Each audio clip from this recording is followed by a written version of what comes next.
नमस्कार मित्रांनो, वॉरियर शेतकरी या यूट्यूब चॅनलमध्ये आपलं सहर्ष स्वागत. मित्रांनो, शेतकऱ्यांचा कांदा पीक महत्त्वाचं पीक मानलं जातं. तर मित्रांनो, आपला कांदा लागवडीनंतर 60 दिवसानंतर कांदा फुगवणे सुरू होतो. तर मित्रांनो, या लागवडीच्या 60 दिवसानंतर आपल्याला कांदा फुगवण्यासाठी कोणती काळजी घ्यावी, कोणतं नियोजन करावं, त्याचप्रमाणे कांद्याच्या शेवटचं पाणी कधी द्यावं याविषयी सविस्तर माहिती आपण या व्हिडिओमध्ये पाहूया.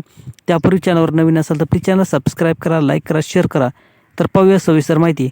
मित्रांनो, आपला कांदा लागवड होऊन जर 60 दिवस उलटले असतील तर अशा वेळेस आपल्याला प्रॉपरली तिथे नियोजन करायचं आहे. आपला कांदा जास्तीत जास्त फुगवण कसं होईल आणि आपला कांदा जास्तीत जास्त चांगला दर्जाचा कसा बनेल याकडे आपण लक्ष देणं गरजेचं असतं. यामध्ये आपल्याला विद्राव्य खताची फवारणी घेणं गरजेचं आहे. त्याचप्रमाणे इतर दुसरी फवारणीसुद्धा महत्त्वाची आहे. त्याचप्रमाणे कांदा पिकाच्या पाणी नियोजनाकडे सुद्धा आपल्या याकडे लक्ष द्यायचं आहे.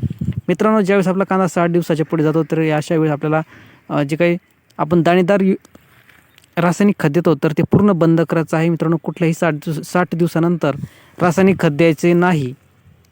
त्यानंतर 60 दिवसानंतर आपल्याला पाण्याचं नियोजनसुद्धा खूप दाट लवकरात लवकर पाणी द्यायचं नाही.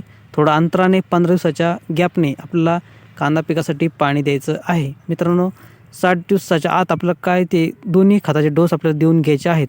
60 दिवसानंतर कुठलाही बिलकुल खताचा डोस आपल्याला दाणेदार खताचा या ठिकाणी द्यायचा नाही. ज्या उशिरा खत नियोजन केले तरी आपल्याला डोंगळे यायची दाट शक्यता असते. त्यानंतर मित्रांनो, कांद्याचं आपल्याला पाणीसुद्धा खूप लवकर देणं गरजेचं नाही. थोडी ओढ किंवा ताण आपल्याला पिकाला द्यायचं असतं 60 दिवसानंतर कांद्याला. तेव्हाच आपल्या कांद्याची साईज होण्यास सुरुवात होत असते. तर मित्रांनो, आपला कांदा ज्यावेळेस 70 दिवसाचा झाला असेल तर अशा वेळेस आपल्याला विद्राव्य खत 05234 आणि याच्यासोबत आपल्याला एक कीटकनाशक, एक बुरशीनाशक घेऊन आपली फवारणी करायची आहे. जेणेकरून आपला कांदा पोसण्यासाठी किंवा कांद्याची फुगवण होण्यासाठी या ठिकाणी मदत होते. 05234मुळे आपला कांदा फुगवण होण्यास सुरुवात होत असते.